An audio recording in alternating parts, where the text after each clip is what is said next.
asyhadu an la ilaha illallah wahdahu la syarika lahu ta'ziman li sya'ni wa asyhadu anna Muhammadan abduhu wa rasuluhu da'ila ridwanih. Allahumma shalli alaihi wa ala alihi wa sahbihi wa ikhwanih.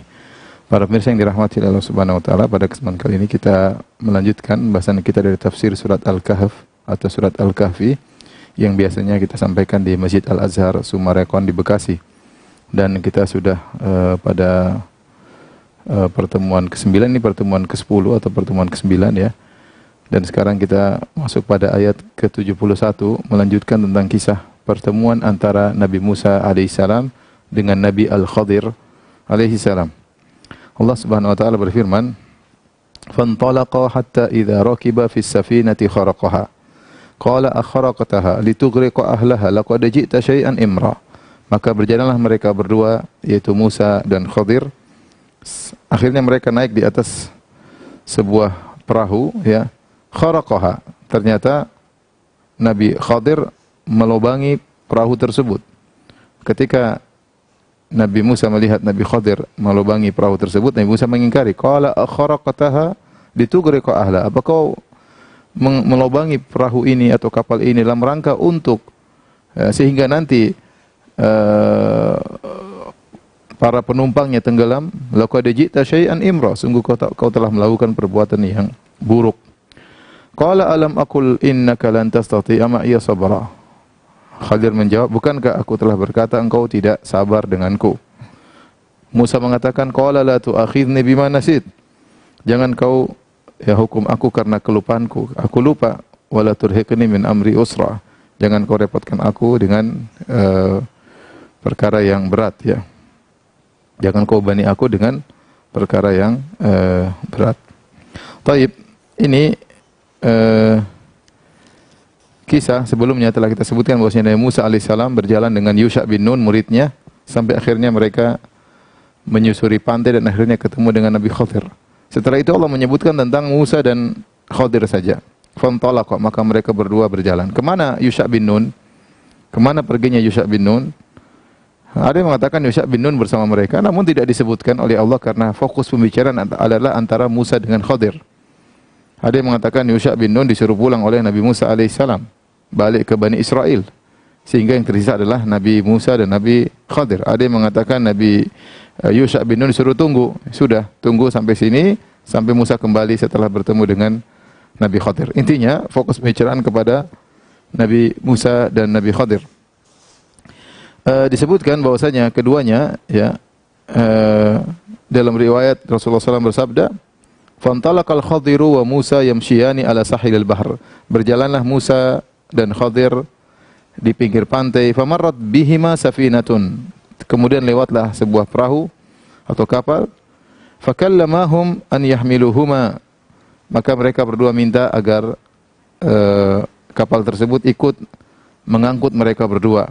Fa'araful Khadir. Ya, ternyata mereka para penumpang kenal siapa Khadir, ya. Para penumpang mereka kenal siapa Khadir.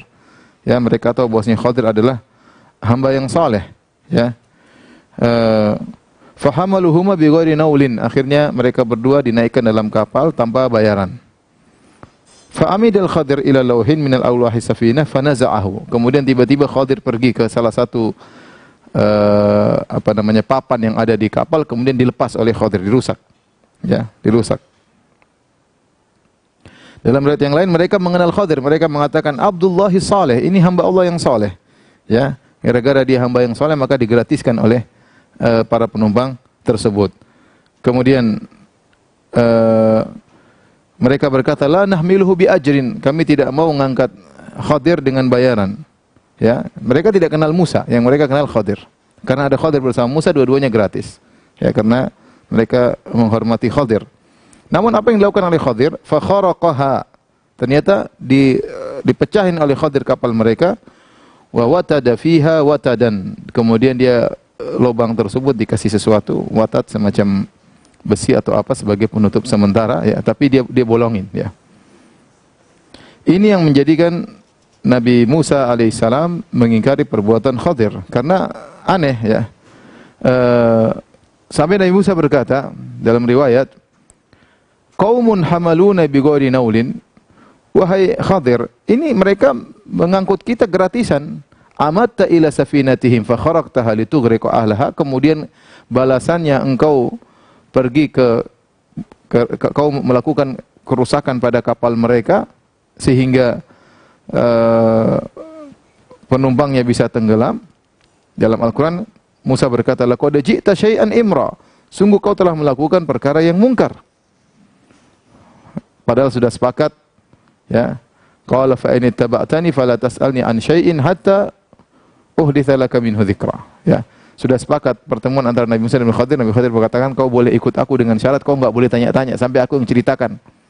Ternyata baru kejadian pertama Nabi Musa sudah tanya dulu. Nabi Musa orangnya adalah seorang hamba Allah yang sangat saleh yang tidak kuat melihat kemungkaran.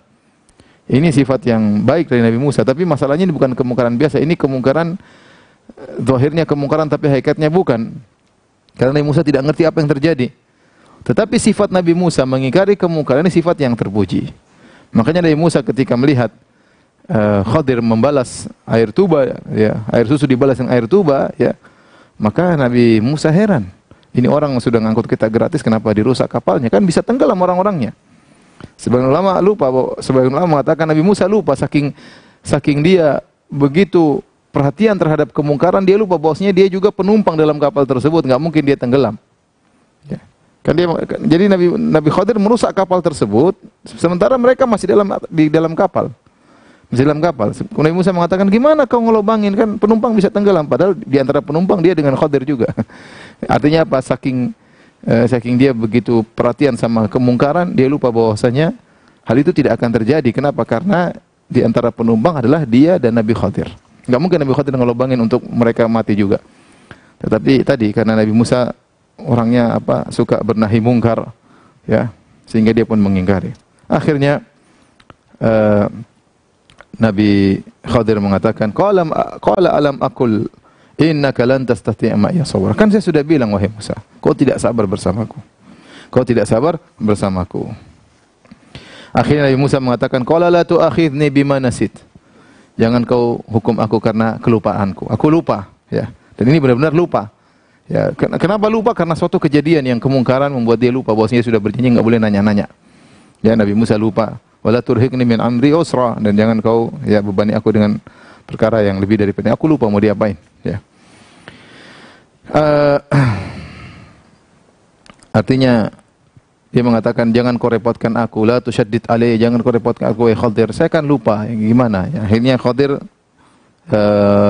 memaafkan, ya, namanya orang lupa mau diapain, lupa tanpa sengaja, ya. Taib.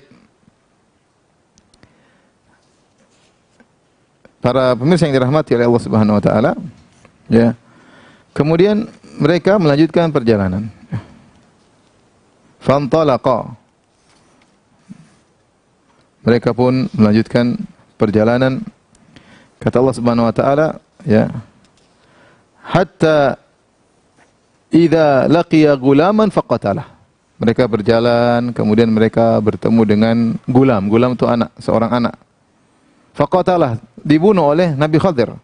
Wah, ini lebih ngeri lagi dari awal. Kalau awal cuma ngerusakin kapal, ini anaknya langsung dibunuh di depan mata Nabi Musa. Qala aqatalta nafsan zakiyatan bighairi nafsin. Wahai Khadir, apa kau bunuh seorang anak yang suci, artinya dia tidak punya dosa, belum balik. Bighairi nafsin, dia pun tidak membunuh orang. Apa salah dia? Laqad ji'ta syai'an nukra, kau telah melakukan perbuatan yang mungkar. Kalau awal Nabi Musa mengatakan imran, yaitu perkara yang besar, ini nukran, lebih parah lagi daripada yang awal. Akhirnya Nabi Khadir mengatakan, qala alam aqul laka innaka lan tastati'a ma'iya sabra. Kan dia sudah bilang, engkau tidak sabar bersamaku. Qala in sa'altuka an syai'in ba'daha fala tusahibni. Maka Musa berjanji, wahai Khadir, kalau saya tanya lagi setelah ini, sudahlah kita berpisah, enggak perlu kau temani aku lagi. Qad balagta min laduni udhra, cukup, ya. Uzurmu telah sampai, ya, telah beri uzur kepadaku. Kau sudah izinkan aku untuk ikut aku. Kalau aku salah lagi ketiga kali, maka silakan kau tinggalkan aku. Ayat ini menjelaskan, ya, setelah Nabi Musa dan Khadir turun dari perahu, mereka melanjutkan perjalanan. Tiba-tiba mereka bertemu dengan idza laqiya gulaman, ketemu dengan seorang anak. Dalam riwayat disebutkan hadis Ubay bin Ka'ab, falamma kharaja minal bahri marru bi gulamin yal'abu ma'asibyan.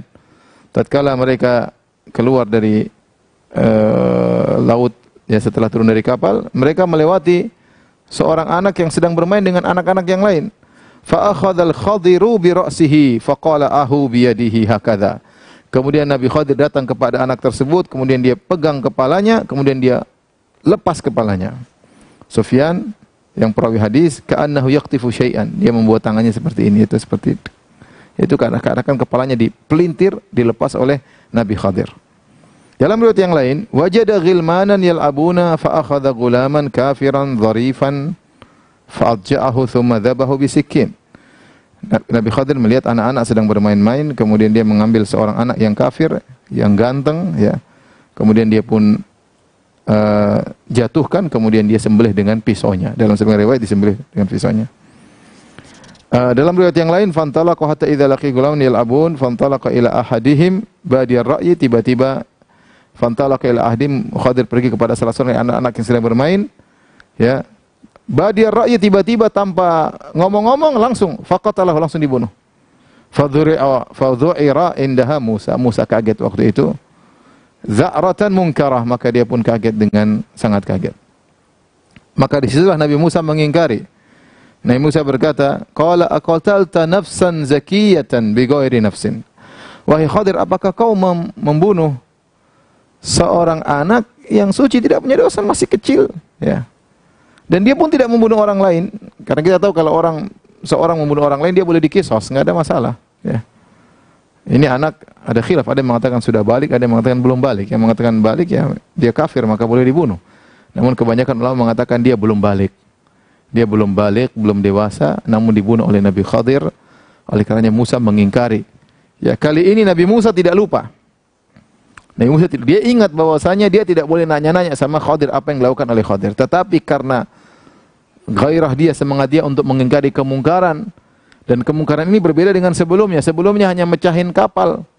Ya, ini parah, disembelih di depan Nabi Musa. Nabi Musa orang kuat, orang hebat, ya, jago, kemudian melihat kemungkaran depan matanya. Dia tidak bisa berbuat apa, makanya dia mengingkari. Dia tidak lupa bahwasanya tidak boleh bertanya, tapi dia tetap bertanya karena tidak kuasa melihat kemungkaran di hadapan matanya. Maka Nabi Musa berkata, laqad ji'ta syai'an nukra. Sungguh kau telah melakukan perbuatan yang mungkar. Akhirnya Khadir berkata lagi, qala alam aqul laka innaka lan tastati'a ma'iya sabra. Kan saya sudah bilang, ya, wahai Musa, engkau memang tidak sabar denganku. Qala alam aqul laka. Sekali lagi aku katakan, engkau tidak bersabar denganku. Akhirnya Nabi Musa tahu dia salah, ya. Nabi Musa berkata, qala in sa'altuka an syai'in ba'daha fala tusahibni. Kalau memang saya tanya lagi, sudah kau tidak usah nemani aku lagi. Qad balagta min ladunni uzra. Yaitu sudah waktunya uzur engkau meninggalkan aku. Uzurmu sudah full. Artinya kau sudah kasih kesempatan banyak. Saatnya kau meninggalkan aku, enggak ada masalah. Kalau saya bertanya sekali lagi, yang ketiga kali.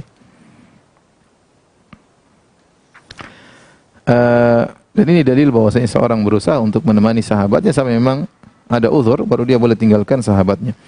Tapi kita lanjutkan. Allah berfirman pada ayat ke-77, "Fantalaqa hatta idza ataya ahla qaryatin istata'ama ahlaha." Mereka berdua berjalan.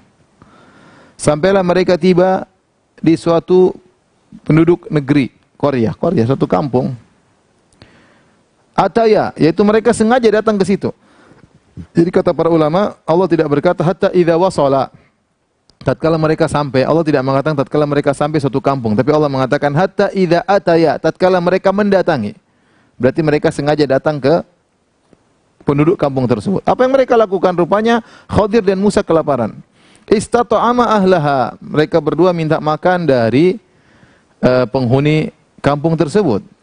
Fa'abau ayyudhayifuhuma, ternyata mereka semua enggan. Fa'abau, mereka ayyudhayifuhuma, mereka enggan untuk menjamu Musa dan Khadir. Fawajada fiha jidaran yuridu an yanqadha fa aqama. Tatkala mereka hendak keluar dari kampung, mereka mendapati ada satu dinding, ya. Dinding tersebut miring, dinding tersebut begini tapi miring. Ada yang mengatakan dindingnya panjang, terus miring begini mau jatuh. Kalau orang lewat di bawah khawatir kejatuhan dinding tersebut. Ya. Fa aqama, maka Khadir melihat dinding yang miring tersebut, dia luruskan biar tidak jatuh. Jadi dia miring begini mau jatuh, dia luruskan. Musa heran. Qala law syi'ta lattakhadhta alaihi ajra. Musa berkata alaihissalam, kalau kau berkehendak kau bisa minta upah dari mereka. Artinya ini upah bisa kita buat makan, mereka menolak untuk menjamu kita, terus kau perbaiki dinding mereka tanpa minta upah. Dan ini diingkari lagi. Ini adalah pertanyaan berikutnya yang ketiga.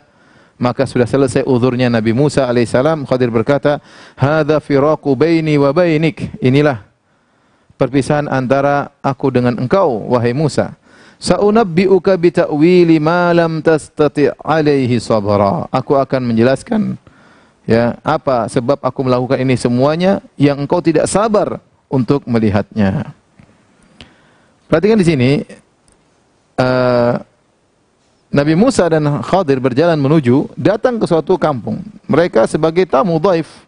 Kita tahu bahwasanya dhaif, tamu yang Ibnu Sabil yang datang dalam safar, punya hak untuk dijamu, punya hak untuk dijamu.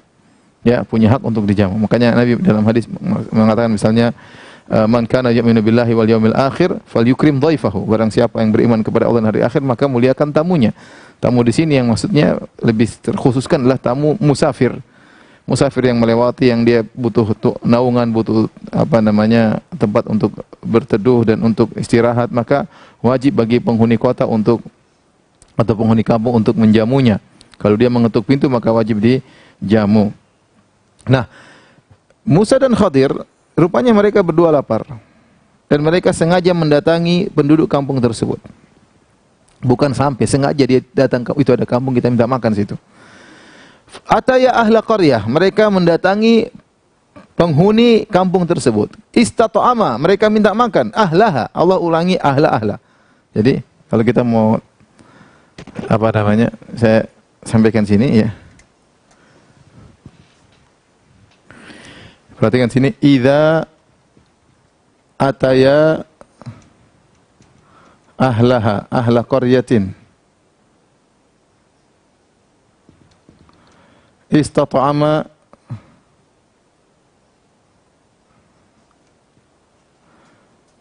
ahlaha fa'abau an yudayyifuhuma fa'abau an yudayyifuhuma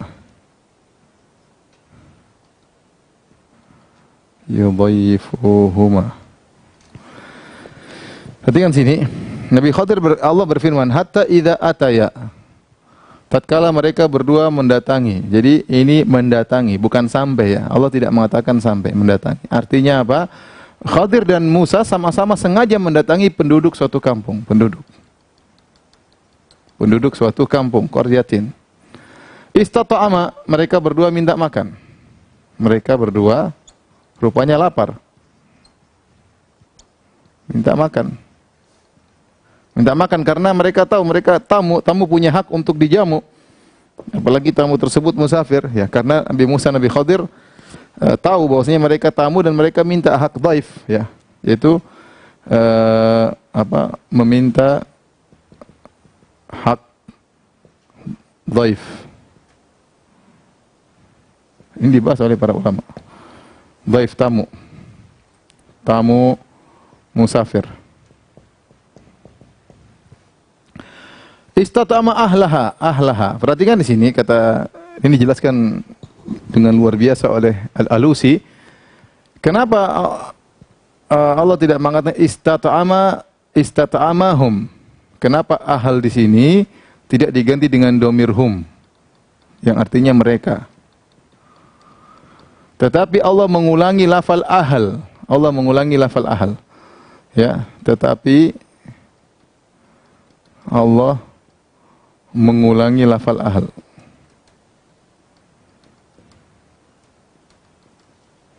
Penghuni kampung. Kata sebagian ulama bahwasanya benar-benar mereka minta makan kepada seluruhnya. Artinya Musa dan Khadir datang kepada penghuni kampung tersebut diminta satu persatu. Ketuk pintu satu enggak. Ketuk pintu kedua tolak. Ketuk pintu ketiga, taruhlah di kampung tersebut ada 50 zaman dahulu ya, mungkin kecil ya, artinya mungkin ada 50 rumah.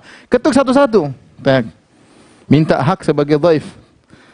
ketuk, ditolak, subhanallah. Satu persatu dia datangi. Jadi maksud saya, Allah ingin menjelaskan bahwasanya ini penghuni kampung ini kurang ajar ya. Masa di satu di antara mereka nggak ada yang kasih makan Musa dan Khadir? Terlebih lagi keduanya sengaja mendatangi, berarti mereka lapar, bukan kebetulan lewat, enggak. Ataya sengaja mendatangi. Berarti Nabi Musa dan Khadir benar-benar datang, kemudian fa'abau, mereka enggan untuk menjamu mereka berdua. Ya, kata para ulama, di antara aib dahulu orang-orang Arab menganggap suatu aib tidak menjamu orang. Taruhlah tidak menjamu, ya mungkin tidak kasih makan, duduklah ngobrol-ngobrol, menjamu, naungi sebentar. Mereka bukan cuma tidak kasih makan, tidak mau menjamu sama sekali. Ini suatu aib. Ya. Namun, apa faedah bisa kita ambil dari sini? Faedah, ya. Pertama, ya, jangan sedih. Seorang yang soleh jika tidak dihormati orang.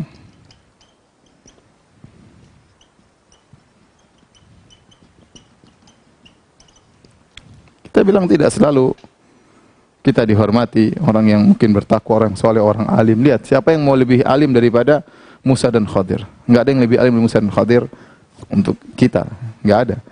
Tapi bayangkan mereka datang minta tamu, tidak ada yang jamu. Oh, saya ya seorang boleh ya jengkel, tapi ya dia hibur dirinya. Ada kisah pelipur lara. Apa kisahnya? Khadir, Musa minta dijamu, enggak dijamu. Itu kalau Musa dan Khadir tidak dijamu, apalagi kita siapa?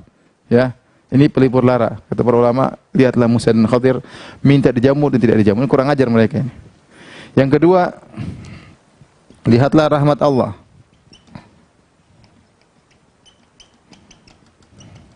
Kenapa? Mereka ini tidak menjamu Nabi Khadir, tidak menjamu Nabi Musa, tapi Allah tidak turunkan azab kepada mereka. Bahkan Allah menugaskan Nabi Khadir untuk memperbaiki salah satu tembok yang ada di kampung tersebut yang mau jatuh. Ya seharusnya mereka layak untuk diazab. Gimana Nabi 2 orang datang tidak di ini ya. Tapi ya begitulah. Allah rahmat kepada mereka, bahkan Nabi Khadir memperbaiki tembok yang ada di situ. Inilah ya yang membuat Nabi Musa heran kalau ada tembok mau jatuh, kemudian Nabi Khadir luruskan, mau jatuh begini luruskan, maka Nabi Musa berkata, "Qala law syi'ta latakhadhta 'alaihi ajra." Kenapa kau tidak ngambil upah? Ya artinya tadi yang sebelumnya air susu dibalas dengan air tuba, sekarang air tuba dibalas dengan air susu. Aneh. Ya mereka sudah pelit sama kita, tidak jamu kita, kan bisa kita mau perbaiki minta upah supaya kita bisa makan. Sekarang mereka berbuat buruk, malah kau balas dengan kebaikan. Ini semua membuat Nabi Musa heran. Ya. Akhirnya ini menjadikan Khadir harus berpisah dengan Nabi Musa. Qala hadza firaqu baini wa bainik, sa'unabbi'uka bi ta'wili ma lam tasti alaihi sabra. Ya, inilah perpisahan antara aku dengan engkau. Aku akan kabarkan sebab apa semua yang aku lakukan ini, ya tentu ada sebabnya, akan aku jelaskan kepada engkau. Ya.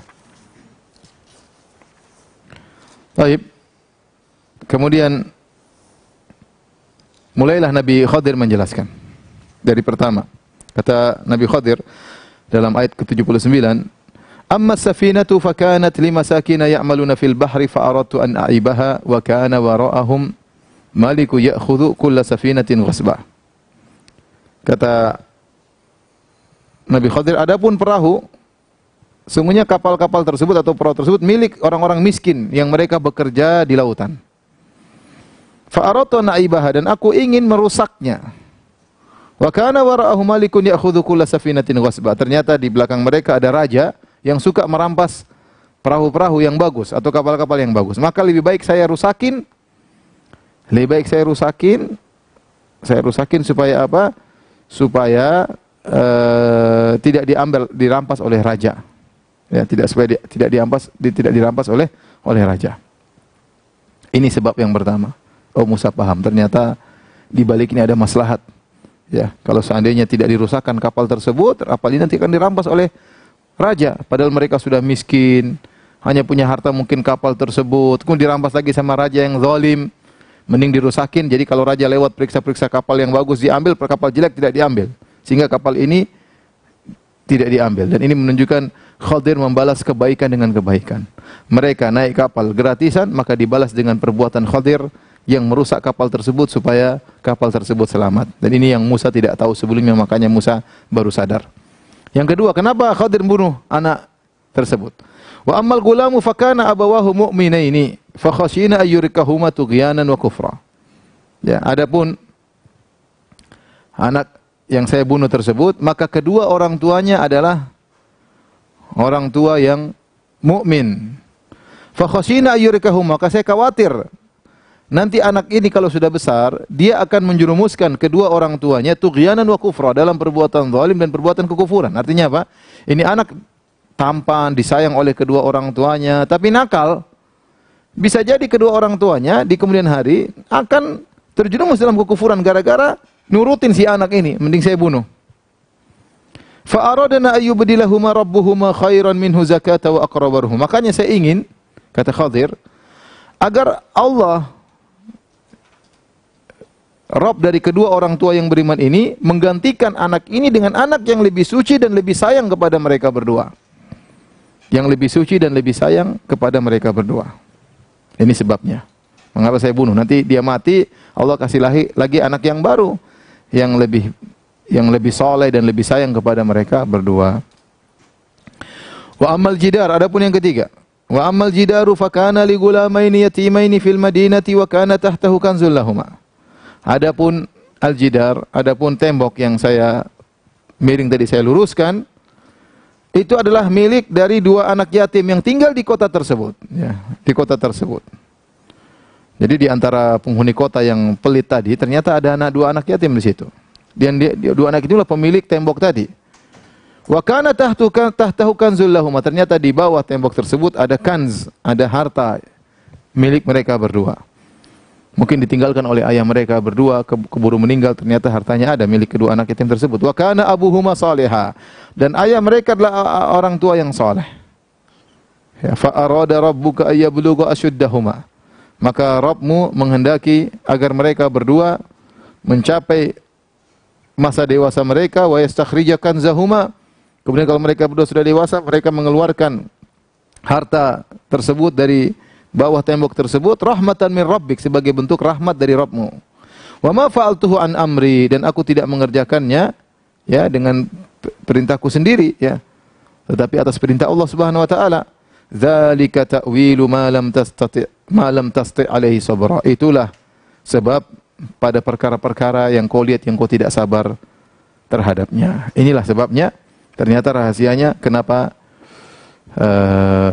Nabi Khadir melakukan perbuatan-perbuatan yang kelihatannya aneh, ternyata ada hikmah di balik itu. Tapi kita akan menyebutkan banyak faedah ya, dari ayat-ayat yang tadi sudah kita bacakan ya.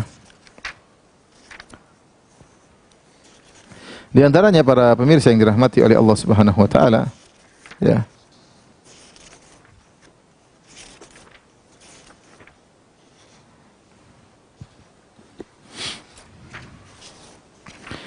Berkaitan dengan perahu ya.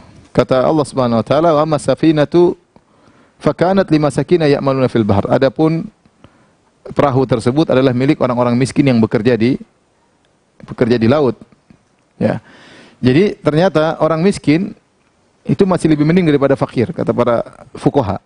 Miskin bisa jadi punya kerja seperti mereka punya kapal, mereka punya perahu, tapi mereka miskin.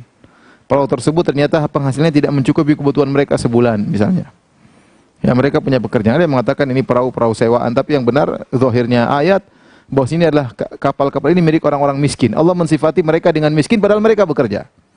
Allah mensifati mereka dengan miskin padahal mereka bekerja. Oleh karenanya, tidak semua orang miskin adalah orang yang minta-minta. Perhatikan di sini. Bisa jadi orang miskin kerja tapi dia penghasilan tidak cukup. Ya. Makanya Allah mengatakan lisa'ili wal mahrum. Di antara orang-orang yang membutuhkan adalah orang yang minta-minta dan ada orang yang tidak minta-minta. Biasanya dia bekerja, mungkin dia bekerja pakai dasi, mungkin dia stylenya oke, tapi ternyata dia miskin. Maka kita kalau tahu ada saudara kita yang mungkin bekerja tapi penghasilannya nggak cukup, tetap kita bantu. Tidak harus yang kita bantu yang minta-minta, tidak harus. Ya, ada di antara orang-orang yang disangka mereka kaya, ternyata mereka tidak mampu. Bahkan mereka bekerja. Lihat orang miskin, mereka bekerja, mereka punya kapal, mereka kerja, tapi penghasilan tidak cukup.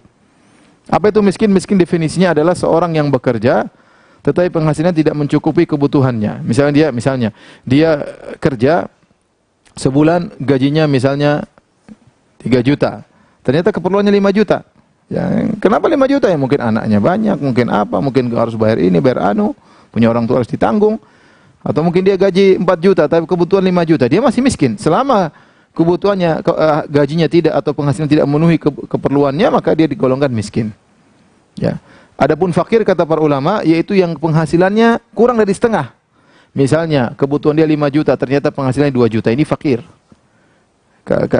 Penghasilannya kurang dari setengah dari kebutuhannya, kurang dari setengah kebutuhannya. Adapun kalau gajinya 2,5 juta ke atas, 3 juta, 4 juta, sementara keperluannya 5 juta, maka digolongkan miskin. Dan dua-duanya berhak untuk mendapat zakat. Dan dua-duanya berhak untuk kita bantu. Dan ingat, saya katakan tadi, namanya miskin, orang perlu kita bantu, tidak harus minta-minta. Allah mengatakan lisa'ili wal mahrum. Ada yang minta-minta, ada yang tidak minta-minta. Perhatikan dua-duanya. Ya, makanya dikatakan orang yang bersedekah yang sungguhnya bukan yang didatangi, diketuk pintunya oleh orang peminta-minta, tapi dia datang kepada orang, dia mengetuk pintu orang tersebut. Orang yang susah, dia berusaha mencari siapa orang susah, dia ketuk pintunya, dia kasih. Sehingga tetap menjaga harga dirinya dan dia berikan kepada orang tersebut. Taib. Dan ini juga dalil bahwasanya boleh seorang mengolah harta orang lain meskipun tanpa izinnya demi kemaslahatan harta tersebut. Lihat Nabi Khadir alaihissalam, dia bertasarruf, yaitu dia mengambil tindakan terhadap harta orang demi kemaslahatan orang tersebut meskipun tanpa izin. Mungkin kalau dia minta izin, saya ingin bolongin kapal, mungkin mereka tidak terima, maka dia bolongin aja, nggak ada masalah. Karena dia tahu bahwa ini maslahat. Ini boleh-boleh saja. Contoh sederhana, misalnya kita lewat di rumah orang, ternyata rumah tersebut ya, misalnya rumahnya terbuat dari papan, tahu-tahu ada mulai kebakaran, sebagian papan mulai kebakaran. Kalau kita biarkan, maka rumahnya akan ludes semuanya. Kita boleh hancurin separuhnya. Hancurin, potong biar rantai api tersebut berhenti, kita hancurin, nggak ada masalah. Ini boleh seperti ini. Kita bertindak terhadap harta milik orang lain dalam rangka untuk menyelamatkannya. Atau sederhana, kita misalnya meskipun dengan merusak. Contohnya kita melihat ada motor dibiarkan situ, banyak pencuri, maling yang ingin ngambil, maka kita boleh ambil, kita masukin ke rumah kita misalnya demi menyelamatkan motor tersebut meskipun tanpa izin pemiliknya. Ini dalam syariat Islam boleh, karena Islam dibangun di atas maslahat. Tidak ada masalah. Kemudian di antara faedah yang bisa kita ambil dari ini bahwasanya boleh menempuh kemudaratan yang ringan dalam rangka menolak kemudaratan yang besar. Yang dalam kaidah disebut irtikabu akhafid dhararain, itu menempuh kemudaratan yang ringan dalam rangka untuk menolak kemudaratan yang lebih besar. Dalilnya banyak. Di antaranya ini. Tidak ada jalan lain kecuali dua pilihan. Kalau ada pilihan ketiga alternatif yang tidak ada kemudaratan, maka itu yang kita tempuh. Tetapi kalau ternyata pilihan cuma dua-duanya mudarat, maka pilihlah mudarat yang paling ringan. Pilihlah mudarat yang paling ringan. Ya, contohnya ini, Nabi Khadir di depan dia cuma dua. Ini kapal dirusak supaya tidak diambil atau tetap diambil oleh sang raja. Maka dia milih lebih baik dirusak, mudaratnya lebih kecil, daripada kapal tersebut diambil oleh raja yang zalim, mudaratnya lebih besar bagi orang-orang miskin tersebut. Ya, ini dalilnya banyak. Di antaranya seperti Nabi SAW melihat orang Badui kencing di masjid, maka Nabi SAW biarkan dia kencing di masjid. Karena kalau dihalangi atau dilarang, mudaratnya lebih besar. Bisa jadi orang Badui tadi kaget, akhirnya kencingnya berhamburan di banyak areal sehingga susah untuk dibersihkan. Tapi kalau dia kencingnya fokus pada satu titik, mudah untuk dibersihkan. Maka waktu para sahabat sohu, mereka berteriak ingin menghentikan orang Badui tersebut, kata Nabi SAW, biarin dia kencing, biarin. Kencing pada satu titik. Mudarat, kencing di masjid mudarat, tetapi tetap ditempuh, dibiarkan oleh Nabi untuk menolak kemudaratan yang lebih besar. Ini banyak hal seperti ini, kita tidak bisa menghindar kecuali melakukan salah satunya, maka kita boleh melakukan yang lebih ringan. Lain halnya dengan kalau ada alternatif lain boleh, ya. Boleh, ya, kita maka tidak boleh kita melakukan kemaksiatan kalau ada alternatif yang lain. Kemungkaran, ya. Ini banyak seperti misalnya dalam hal-hal yang lain. Saya tidak ingin panjang lebar, tapi intinya demikian, ya. boleh menempuh kemudaratan yang ringan dalam rangka untuk menolak kemudaratan yang lebih besar. Kemudian di antara faedah dari kisah ini, Allah Subhanahu wa taala berfirman tentang wa amal gulamu, adapun anak yang dibunuh oleh Nabi Khadir. Nabi Khadir datang, lihat kepalanya diperateli, dalam riwayat disembelih ya di depan Nabi Musa ya. Maka apa kata Nabi Khadir? Fa kana abawahu mu'minaini. Kedua orang tuanya mukmin. Fa khashina yurhiqahuma tughyanan wa kufra. Kami khawatir bahwasanya ini anak menjerumuskan kedua orang tuanya ke dalam kekufuran dan kezaliman. Ini dalil bahwasanya pengaruh anak terhadap orang tua besar. Benar, pengaruh orang tua terhadap anak besar, pengaruh anak terhadap orang tua juga besar, terutama jika ternyata kedua orang tua sangat sayang kepada anaknya. Ya. Terpengaruh dengan anaknya bisa. Jadi bisa terjadi orang tua mempengaruhi anaknya dalam hadis kullu maulidin yuladu al-fitrah fa abawahu yuwahidani aw yunassirani wa majusanihi. Kata Nabi SAW, setiap anak dilahirkan dalam kondisi fitrah, kedua orang tuanya yang menjadikan dia Yahudi atau Nasara atau Majusi. Tapi sebaliknya bisa jadi anak menjerumuskan kedua orang tua dalam kemaksiatan, dalam kekufuran dan yang lainnya.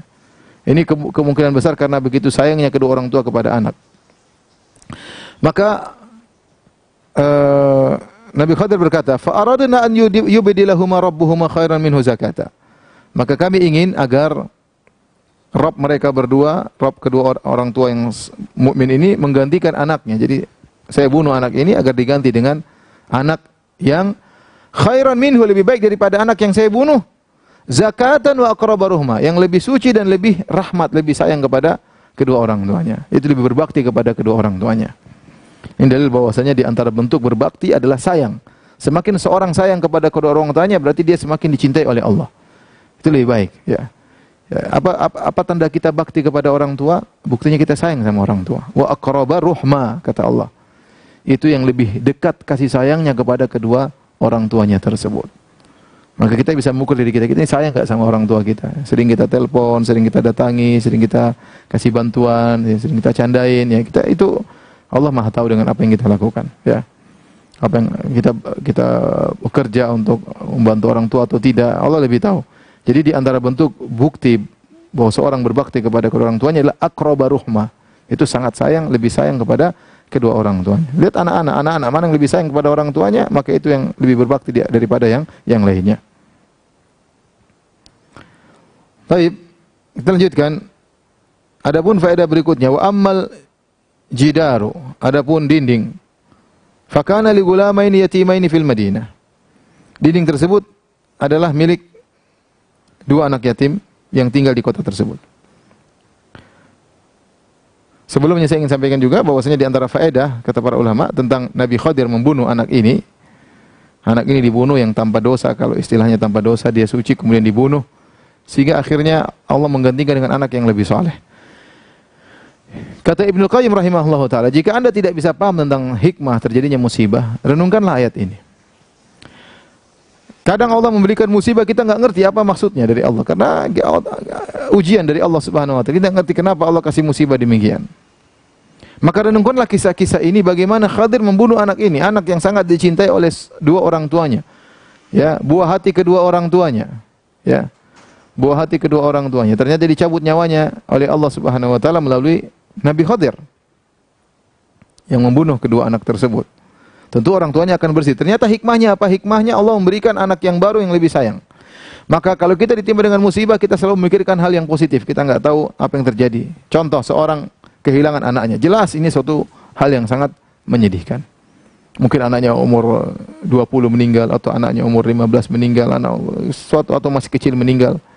Kita harus nonton saja, kita nggak tahu Allah sayang kepada kita atau sayang kepada anak ini. Kita nggak tahu kalau anak ini besar, mungkin menjerumuskan kita dalam kesalahan.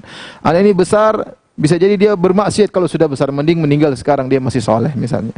Kita nggak tahu. Kita nggak tahu anak ini besar mungkin cacat, kita nggak mampu untuk mengurusnya. Kita nggak tahu. Allah tahu kita tidak kuat untuk menghadapi ujian ini, maka Allah cabut nyawa anak kita. Misalnya, ini sederhana, artinya kita positive thinking tatkala dikasih musibah. Ya. Saya sering sampaikan, misalnya ada seorang punya mobil, kemudian mobilnya tabrakan atau dicuri atau yang lainnya, kita husnudzon aja. Kalau seandainya kita memiliki mobil itu terus mungkin kita tabrakan, kita yang meninggal gara-gara tabrakan, atau kita jadi sombong atau yang lainnya, atau kita dirampok sama orang, dibunuh kita dengan sekeluarga semuanya, mobil itu dicuri orang, mending dicuri orang daripada kita dipakai mobil itu di tengah jalan ternyata dirampok, kita dibunuh satu keluarga. Makanya selalu berhusnudzon. Memang sakit hati tatkala musibah menimpa. Oleh karena Ibnu Qayyim mengatakan, kalau kamu tidak bisa berpikir tentang akibat atau dampak baik dari musibah, pikirlah kisah ini. Bagaimana kedua perasaan dua orang tua ini, anaknya dibunuh, meninggal. Mungkin dia sangat sedih, tapi ternyata di balik kesedihannya ada yang lebih baik, yaitu Allah menggantikan anak yang lebih saleh. Tapi berikutnya ada pun dinding yang miring tersebutlah milik dua anak yatim yang tinggal di kota tersebut. Yang di bawahnya ada harta, ya, harta. Wa kana abuhuma shaliha. Ternyata ayah daripada dua anak yatim ini adalah ayah yang saleh. Sebenarnya mengatakan al-ab al-sabi', al-jaddu sabi', itu kakek yang nomor 7. Jadi ayahnya bin sampai 7. Subhanallah, Allah jaga 7 turunan. Kakeknya nomor 7 dulu, kakek yang soleh. Ternyata 7 turunnya dijaga oleh Allah Subhanahu wa taala, dijaga oleh Allah Subhanahu wa taala. Ini sangat dalil yang sangat kuat bahwasanya, ya, seorang kalau bertakwa kepada Allah Subhanahu wa taala, Allah akan menjaganya, bahkan menjaga anak-anaknya. Ya. Kata Nabi sallallahu alaihi wasallam, "Ihfazillah yahfazka." Jagalah Allah, maka Allah akan menjaga engkau. Di antara tafsiran para ulama yaitu menjaga engkau, menjaga keluargamu, menjaga anak-anakmu, menjaga hartamu. Yang penting kamu menjaga Allah, itu menjaga perintah-perintahnya dan menjauhi larangan-larangannya dimanapun engkau berada. Ittaqillah haitsu ma kuntum, bertakwalah kepada Allah dimanapun engkau berada. Maka jika kau menjaga Allah, Allah akan menjaga engkau. Oleh karena salah seorang salaf, kalau tidak salah Ibnu Musayyib rahimahullahu taala, dia perpanjang salat. Maka dia berkata kepada anaknya, "Saya sengaja perpanjang salat li'an uhfadza fika, agar Allah menjaga aku dengan menjaga engkau juga." Ya, artinya saya panjangkan salat demi engkau wahai putraku. Terkadang kita baca Al-Quran lama supaya apa? Supaya Allah menjaga kita dan menjaga anak kita. Ya, terkadang kita salat lama, anak kita mungkin main-main, tapi kita berusaha baca Quran lama, kita berusaha ibadah lama agar Allah menjaga anak kita, menjaga anak kita, agar anak kita tidak lebih parah misalnya.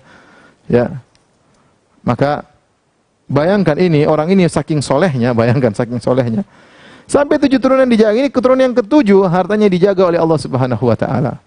Sampai Allah mengutus Nabi Khadir untuk memperbaiki dinding tersebut. Allah kalau jika menghendaki sesuatu, Allah siapkan hayya al-asbab. Allah siapkan sebabnya. Allah ingin menjaga anak yatim ini yang mungkin tidak ada yang peduli dengan mereka berdua. Mungkin mereka miskin, ternyata mereka punya harta yang banyak. Allah kirim Nabi Khadir untuk datang ke negeri tersebut. Padahal Nabi Khadir minta makan ditolak oleh penduduk kampung tersebut. Tetapi ada dua anak situ yang harus dijaga. Maka Nabi Khadir memperbaiki dinding tersebut demi dua anak ini yang nyuruh siapa? Allah. Mama fa'altu an amri. Aku melakukannya bukan karena atas diriku, tapi perintah Allah Subhanahu wa taala. Ya. Ini penting bagi kita sebagai orang tua untuk kita bertakwa kepada Allah agar Allah menjaga keluarga kita, menjaga harta kita, menjaga anak-anak kita. Kemudian di antara faedah dari kisah ini bahwasanya Allah tatkala seorang soleh bertakwa kepada Allah, Allah tidak hanya memberikan faedah akhirat, bahkan Allah juga berikan faedah duniawi. Lihat sini, berkaitan dengan harta duniawi. Ya, bukan hanya saya sudah sampaikan pada kisah Nabi Yusuf alaihissalam, orang yang bertakwa kepada Allah bukan cuma Allah beri ganjaran akhirat saja. Ini bentuk suudzon kepada Allah. Orang yang bertakwa kepada Allah, Allah kasih ganjaran duniawi sebelum ganjaran akhirat. Wala ajrul akhirati khair. Tetapi kita tahu ganjaran akhirat jauh lebih baik. Tapi dunia juga dikasih. Ya, jangan mengatakan dunia enggak akan dikasih. Allah kasih yang diperlukan oleh hambanya. Tapi di akhirat ganjarannya lebih besar. Tapi di dunia juga dikasih oleh Allah Subhanahu wa taala bagi orang yang berbuat baik. Makanya orang rajin bersedekah, Allah lapangkan hartanya. Makanya orang berbuat baik, Allah bikin dia bahagia. Banyak dunia Allah kasih kepada orang yang bertakwa kepada Allah Subhanahu wa taala. Kemudian para pemirsa yang dirahmati oleh Allah Subhanahu wa taala, ini juga dalil bahwasanya seorang bisa mendapat faedah dari perbuatan orang lain. Ya. Bagaimana anak ini dapat faedah dari perbuatan kakeknya yang 7? Dia dijaga hartanya bukan karena dia, tapi karena kakeknya. Karena kakeknya. Dan demikianlah hubungan antara anak dengan orang tua. Mereka bisa saling memberi bantuan di dunia maupun di akhirat. Ya, saling beri syafaat dunia maupun di akhirat. Bisa jadi seorang ayah yang soleh bisa mengangkat derajat anaknya pada derajat yang tinggi bersama dengan derajat ayahnya. Atau sebaliknya, anak yang soleh, ayahnya derajatnya rendah, bisa terangkat derajatnya karena sang anak yang soleh. Sebagaimana pernah kita jelaskan dalam pengajian yang tersendiri. Taib, para misal yang dirahmati Allah Subhanahu wa taala. Inilah kisah Nabi Khadir dan Nabi Musa alaihi wassalam. Kita ingin menjelaskan lebih lanjut siapa itu Khadir, Nabi Khadir alaihi salam. Al-Imam Ibnu Hajar rahimahullah taala punya buku judulnya Al-Zahru An-Nadhir fi Akhbaril Khadir. Ya, beliau berbicara tentang Nabi Khadir. Khadir kenapa dikatakan Al-Khadir? Al-Khadir, orang bilang mestinya Khidir, tapi yang benar Al-Khadir ya. Al-Khadir dikatakan Khadir karena dari kalimat khudar artinya hijau. Hijau. Kenapa dia disebut dengan hijau? Dalam hadis disebutkan annahu jalasa ala farwatin bayda fa idza hiya tahtazzu tahtahu khadra. Nabi Khadir pernah duduk suatu tempat yaitu padang yang tandus, ya. Padang yang tandus, putih, enggak ada tumbuhan. Tiba-tiba padang tersebut bergetar, keluar tumbuhan hijau. Maka disebut dengan Al-Khadir. Disebut dengan Al-Khadir. Khilaf di kalangan para ulama. Khadir ini apakah wali atau nabi? Khadir ini wali atau nabi? Ya, ada yang mengatakan malaikat, 3 pendapat. Tapi yang menjadi pendapat yang paling ini adalah apakah dia nabi atau wali. Ya, jumhur ulama berpendapat dia adalah wali sebagaimana disebutkan oleh Ibnu Hajar. Ibnu Hajar menukil dari Abu Hayyan dan juga dinukil oleh ulama yang lain ya. Demikian juga Al-Qurtubi rahimahullahu taala menukilkan bahwasanya jumhur ulama mayoritas ulama berpendapat bahwasanya Khadir adalah nabi bukan wali. Ya. Yang berpendapat Nabi Khadir adalah wali sebagian ulama segelintir ya. Yang kebanyakan mayoritas mengatakan bahwasanya Nabi Khadir adalah nabi. Apa dalil bahwasanya Nabi Khadir adalah nabi bukan wali? Karena Nabi Khadir ketika melakukan semuanya dia mengatakan wa ma fa'altu an amri. Aku melakukan ini bukan karena keinginanku tapi karena perintah Allah Subhanahu wa taala. Berarti diperintah oleh Allah Subhanahu wa taala. Ini dalilnya zahirnya kata Ibnu Hajar bahwasanya antara dia dengan Allah tidak ada perantara. Artinya Allah kasih dia wahyu. Ini aku lakukan karena wahyu dari Allah Subhanahu wa taala. Demikian juga dalam ayat yang lain sebelumnya Allah mengatakan wa 'allamnahu min ladunna ilma. Kami ajarkan kepada dia ilmu dari sisi kami. Ya, Nabi Khadir tidak pernah belajar, tahu-tahu dia punya ilmu dan itu adalah sifat nabi. Adapun selain nabi mereka belajar ya. Kata Nabi sallallahu alaihi wasallam innamal ilmu bita'allum, ilmu diraih dengan belajar. Oleh karenanya Nabi Khadir ketika ketemu Nabi Musa, Nabi Khadir berkata, "Innaka ala ilmin min ilmillahi, 'allamakahu la a'lamuhu." Wahai Musa, kau punya ilmu yang Allah ajarkan kepadamu, aku tidak tahu. Wa ana ala ilmin min ilmillahi, 'allamanihi la ta'lamu. Aku juga punya ilmu Allah ajarkan dan kau tidak tahu. Perbandingan antara Khadir membandingkan dirinya dengan Musa dan Musa punya ilmu dari Allah maksudnya ilmu kenabian. Demikian juga Khadir punya ilmu dari Allah, ilmu kenabian menunjukkan Nabi Khadir adalah nabi bukan wali. Ya. Kemudian juga di antara dalil bahwasanya Nabi Khadir adalah nabi bukan wali adalah Nabi Khadir tahu ilmu gaib, makanya dia bunuh anak tersebut karena dia tahu anak ini akan menjadi durhaka dan kita tahu kata Allah alimul ghaibi fala yudhir ala ghaibihi ahada illa man irtada min rasulin. Allah tahu ilmu gaib dan Allah tidak akan mengungkapkan ilmu gaib kepada siapapun kecuali kepada seorang rasul. Berarti Nabi Khadir nabi itu atau rasul. Kalau dia wali dia enggak tahu ilmu gaib. Enggak boleh kalau kita misalnya seorang wali lewat, anak ini gini nakal banget, masih kecil sudah gangguin orang. Ini besar pasti kurang ajar, mending saya bunuh sekarang. Enggak boleh. Abu Nabi Khadir dia berani kenapa? Karena wahyu dari Allah. Allah kasih tahu ini bakalan begini bunuh, makanya dia bunuh. Maka ini menunjukkan yang paling kuat bahwasanya Khadir adalah seorang nabi. Dan ini pendapat dipilih oleh Ibnu Hajar rahimahullah, jumhur ulama dikuatkan oleh Ibnu Katsir rahimahullahu taala. Nabi Khadir adalah nabi bukan wali. Ya. Kenapa ini perlu saya bahas? Karena kata Ibnu Hajar rahimahullahu taala, betapa banyak orang mereka orang-orang sufi terutama ya, mereka menjadikan alasan bahwasanya Khadir adalah wali untuk menuju kepada kezindikan, Saya nukil perkataan Ibnu Hajar rahimahullah dalam kitabnya tadi. Beliau berkata, "Wa kana ba'du akabiril ulama yaqul." Sungguhnya sebagian ulama besar berkata, "Awwalu uqdatin tahullu minaz zandaqah i'tiqadu kaunil Khadir nabiyyan li'anna az-zanadiqah yatadarra'una bikaunihi ghairu nabiyyin illa anna al-waliyya afdal minan nabi." Cara simpul pertama yang terlepas ikatannya agar membantah orang-orang sufi ya, agar lepas daripada kesindikan adalah mengatakan Khadir adalah nabi. Ini penting. Kenapa? Kalau kita mengatakan sebagian mereka orang-orang sufi mengatakan Khadir adalah wali, sehingga mereka mengatakan wali lebih afdal daripada nabi. Kata mereka buktinya Khadir lebih afdal daripada Nabi Musa. Khadir lebih afdal dari Musa dan Khadir adalah wali kalau begitu Khadir wali lebih afdal daripada Nabi Musa, dan ini berbahaya. Kita tidak ada yang mengatakan, kecuali orang-orang zindik yang mengatakan wali lebih afdal daripada Nabi Musa. Sebagaimana pendapat Ibnu Arabi dalam bukunya, ya, dia mengatakan wali lebih afdal daripada Nabi. Ini tidak benar. Yang benar, Nabi lebih afdal daripada wali. Oleh karenanya sebagian orang-orang sufi berkata, tatkala mereka mengatakan wali lebih afdal daripada Nabi, ya, mereka mengatakan perkataan-perkataan yang mengerikan, ya. Di antaranya mereka mengatakan maqamun nubuwati fi barzakhin fuwaqir rasul dunal wali. Fuwaiqur rasuli wa dunal wali. Fuwaiqur rasuli wa dunal wali. Kata mereka bahwasanya kedudukan yang paling tinggi Nabi, kemudian yang paling tinggi wali, kemudian Nabi baru Rasul. Jadi wali yang paling tinggi, lebih hebat daripada Nabi, lebih hebat daripada Rasul. Ini kebalik, harusnya Rasul paling tinggi, Nabi baru wali. Kemudian juga mereka berkata, khutnal bahra wa waqafal anbiya wal mursalun ala sahilihi. Kami telah menyelami lautan, sementara para nabi dan para rasul masih ada di pinggiran saja, kata mereka. Dan ini adalah bentuk kezindikan, ya. Kata mereka, ya, bahwasanya kami telah menyelam dalam lautan ilmu, lautan wahyu, sementara para nabi baru di pinggiran pantai belum menyelam. Ya, kami lebih hebat, dan ini adalah kekufuran. Kemudian juga pembahasan ini penting, kenapa? Tatkala mereka mengatakan bahwasanya Khadir adalah wali, kata mereka wali lebih afdal daripada nabi, dan wali boleh meninggalkan syariat. Wali boleh meninggalkan syariat. Apa dalil mereka? Mereka mengatakan buktinya Khadir menyelisih syariat Nabi Musa.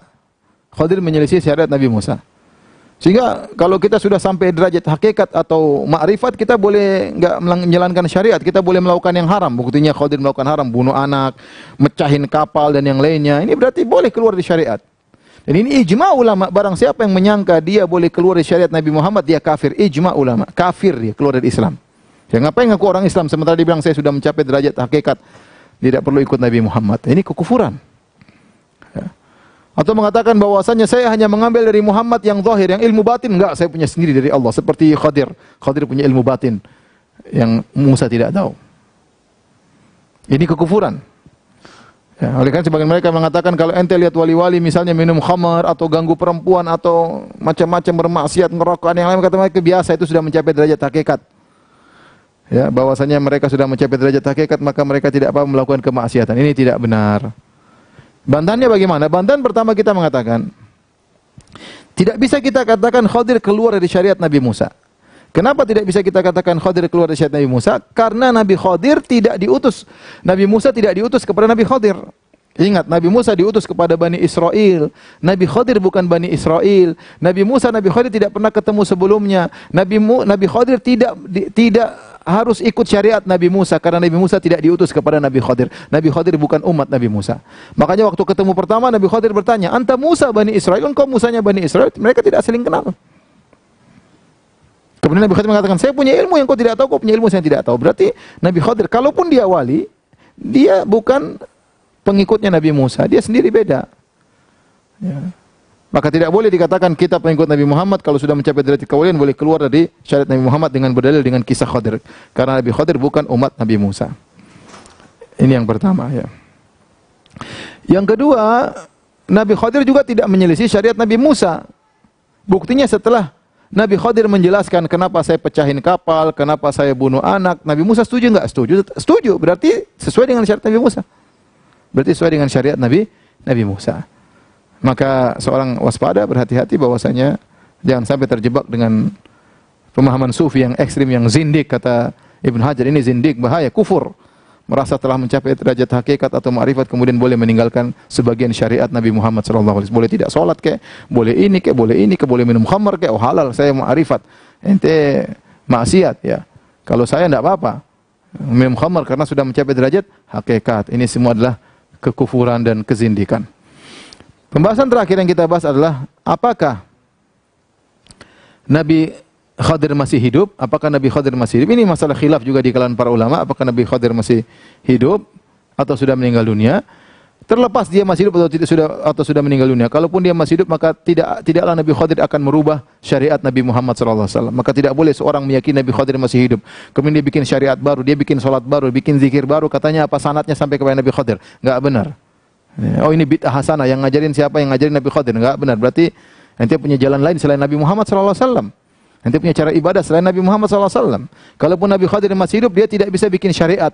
Tidak boleh merubah syariat Nabi Muhammad, tidak boleh nambah-nambahin syariat Nabi Muhammad, tidak boleh ngurang-ngurang syariat Nabi Muhammad SAW.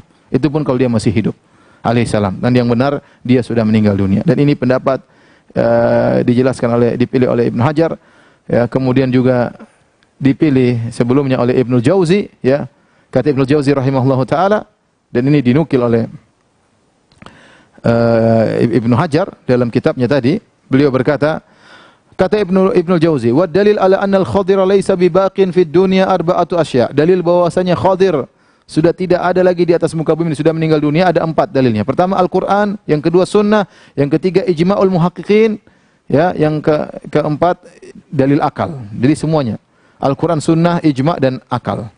Adapun dalil Al-Qur'an, Allah berfirman, "Wa ma ja'alna li basyarin min qablikal khuld." Afa imitta fahumul khalidun. Kami tidak pernah menjadikan bagi seorang pun yang hidup abadi. Ya, Nabi Khadir tidak abadi. Ya. Kalau dia hidup sampai sekarang sudah ribuan tahun, sudah 10.000 tahun dan lebih daripada itu, berarti dia abadi, dan tidak benar. Ya, kemudian juga di antara dalil dari sunnah, dan ini disampaikan oleh Imam Bukhari, pernah ditanya, apakah Nabi Khadir masih hidup? Kata Imam Bukhari, sudah meninggal. Dalilnya apa? Ya, Imam Bukhari waktu ditanya, apakah Nabi Khadir masih hidup? Kata Imam Bukhari, wa kaifa yakunu dzalik? Kok bisa dia masih hidup? Waqad qala Nabi sallallahu alaihi wasallam, Rasulullah SAW pernah bersabda, "Ara'aitakum lailatakum hadhihi fa inna ra'sa mi'ati sanatin minha la yabqa mimman huwa ala dhahril ardi ahadun." Mimman huwa ala dhahril ardi ahadun. Kata Nabi sallallahu alaihi wasallam, lihatlah kalian malam ini, tidak ada orang yang masih hidup sekarang, 100 tahun lagi masih hidup, enggak ada. Nabi yang mengatakan di zaman Nabi pernah berkata, kalian lihat malam ini. Setelah malam ini sampai 100 tahun kemudian enggak ada lagi, setelah 100 tahun kemudian enggak ada orang hidup sekarang masih hidup setelah 100 tahun kemudian, enggak ada. Ingat kata Nabi, sejak malam ini tidak ada lagi. Setelah 100 tahun kemudian tidak ada yang hidup sekarang ini masih hidup. Kalaupun Nabi Khadir pernah hidup sampai di zaman Nabi Muhammad SAW, maka setelah 100 tahun Nabi meninggal dunia, maka dia sudah tidak hidup lagi. Ya, kemudian juga dalil berikutnya dalil akal, ya. Kalau Nabi Khadir hidup, dia mesti harus datang lapor kepada Nabi. Apa kata Nabi SAW? "Lau kana Musa hayyan ma wasi'u ila tibai." Kalau Nabi Musa masih hidup, kata Nabi Muhammad SAW, dia pasti datang ngikutin aku. Terus Nabi Khadir tidak pernah melapor kepada Nabi SAW. Tidak pernah. Terus terjadi banyak peperangan, perang ini, perang Nabi Khadir enggak pernah ikut. Kalau dia masih hidup tentu mulia menjadi anak buah Nabi Muhammad SAW untuk berperang memperjuangkan Islam. Apa fungsinya dia hidup kemudian enggak pernah datang kepada Nabi Muhammad SAW? Apa fungsinya hidup dia tidak pernah ketemu dengan Abu Bakar, dengan Umar, Utsman dan Ali? Apa fungsinya hidup dia tidak pernah mendatangi kepada para orang-orang saleh tabi'in? Ya, apa fungsinya dia hidup kalau tidak ada melakukan hal tersebut? Oleh karena yang benar bahwasanya Nabi Khadir sudah meninggal dunia. Adapun pengakuan sebagian orang bahwasanya saya telah bertemu dengan Khadir, Khadir ketemu dengan saya, dia ngaku sebagai Khadir. Kita bilang mungkin kita tidak menuduh dia berdusta. Bisa jadi dia ketemu Khadir yang lain. Khadir banyak, di Indonesia juga ada orang namanya Khidir banyak, ya. Mungkin Khidir yang lain. Atau jin ngaku sebagai Khadir, itu mungkin. Beda antara Nabi Muhammad dengan Nabi Khadir. Kalau Nabi Muhammad SAW seorang melihatnya dalam mimpi, dia bisa memastikan Muhammad atau bukan, sallallahu alaihi wasallam atau bukan. Karena Rasulullah SAW punya sifat-sifat, dan kita bisa tahu sifat-sifat tersebut, kita bisa cocokkan. Seorang mimpi ketemu dengan Nabi Muhammad SAW, tinggal dia cocokkan dengan Syama'il Muhammadiyah, bagaimana sifat Nabi, dia bisa cocokkan. Oh, berarti yang saya lihat tadi malam mimpi Rasulullah SAW. Kalau enggak cocok berarti bukan. Tapi kalau Nabi Khadir, mana sifat dalil-dalil tentang sifat Nabi Khadir? Bagaimana ciri rambutnya, bagaimana tinggi pendeknya, bagaimana sifat wajahnya, bagaimana tentang janggutnya, bagaimana rambutnya putih atau hitam? Enggak ada. Rasulullah SAW ada penjelasannya. Nah, bagaimana Anda bisa memastikan kalau ada orang datang atau jin datang atau orang datang ngaku sebagai Khadir? Dari mana Anda bisa pastikan dia benar-benar Khadir sementara Anda tidak punya standar barometer untuk menentukan ini Khadir atau bukan? Secara fisik nggak ada. Adapun Rasulullah SAW ada standarnya. Oleh karenanya, wallahu a'lam bishawab, yang benar bahwa Nabi Khadir sudah meninggal dunia, alaihissalam. Dan demikian kajian kita pada kesempatan kali ini. Insyaallah besok kita lanjut dengan kisah Dzulqarnain selanjutnya dari surat Al-Kahfi. Wallahu ta'ala a'lam bishawab. Wabillahi taufiq wal hidayah. Assalamualaikum warahmatullahi wabarakatuh.